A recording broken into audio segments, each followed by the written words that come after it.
So niacin or vitamin B3 has many functions in the body, and here are just a few of them. It's involved in DNA methylation. It's required by over 200 enzymes in the body. Niacin is used to make cortisone, thyroxine, insulin, and some of the reproductive hormones.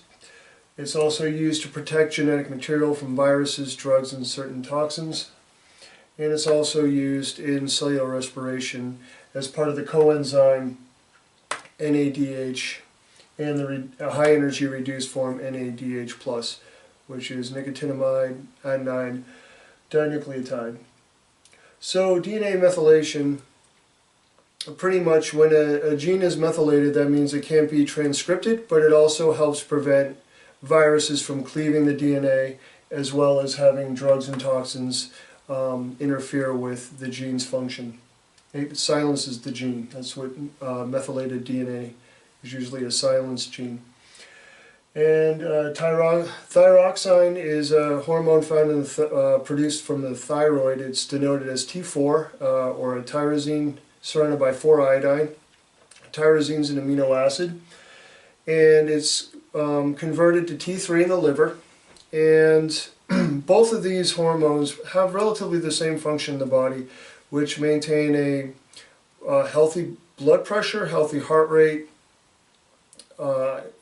helps with a healthy muscle tone, as well as healthy digestive and reproductive function.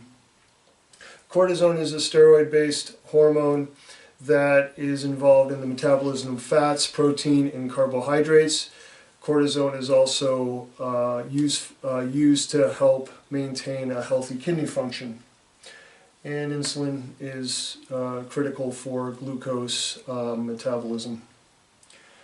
Okay, so niacin is made from the essential amino acid tryptophan up here. So you have to get tryptophan from your diet, and tryptophan is converted to niacin, as well as serotonin and melatonin. Some of the symptoms or signs of a niacin deficiency include tremors, hallucinations, poor concentration, weakness, headache, psychosis, delusions, death, sore mouth, irritability, diarrhea, dermatitis, memory loss, depression, apathy, dementia, fatigue, and appetite loss. So those are obviously serious conditions that can be caused from a niacin deficiency. Now I highlighted the 4 Ds, which is diarrhea, dermatitis, dementia, and death, because those 4 Ds are associated with a serious condition called pellagra. Now pellagra is often associated as a severe niacin deficiency, but there are other B vitamins involved in the condition of pellagra as well, like thiamine and riboflavin. So over here I put the RDA is about 16 milligrams for men, adult men, for niacin, and some of the sources here include tuna at 1 can at 41.8 milligrams, salmon at half a cup, 29.7 milligrams, peanuts half a cup, 8.8 milligrams. Chicken, 100 grams, you're going to get about 7.9 milligrams. Wheat germ, half a cup, 3.9 milligrams. Cooked brown rice, a cup, 3 milligrams. Sunflower seeds, a cup, 3.8 milligrams. So there have been several doctors who have found efficacy in supplementing with niacin in higher doses to treat diabetes, cholesterol, mental health problems such as schizophrenia and psychosis, as well as reducing melanomas. Doctors had found that supplementing with niacin can reduce certain melanomas by 25%, as well as stroke. Doctors had also found that people who suffer from a stroke, if you supplement with niacin after, it actually helps them repair their brain quicker than without niacin. So if you're going to supplement with niacin, I would recommend doing it with vitamin C, because Dr. Klenner, a very successful doctor in his own time, had found that niacin works best with vitamin C. However, if you do supplement with niacin, you may suffer liver damage if you supplement over long periods of time or at very high doses. Now, the number 1 cause for niacin deficiency in the United States is alcoholism.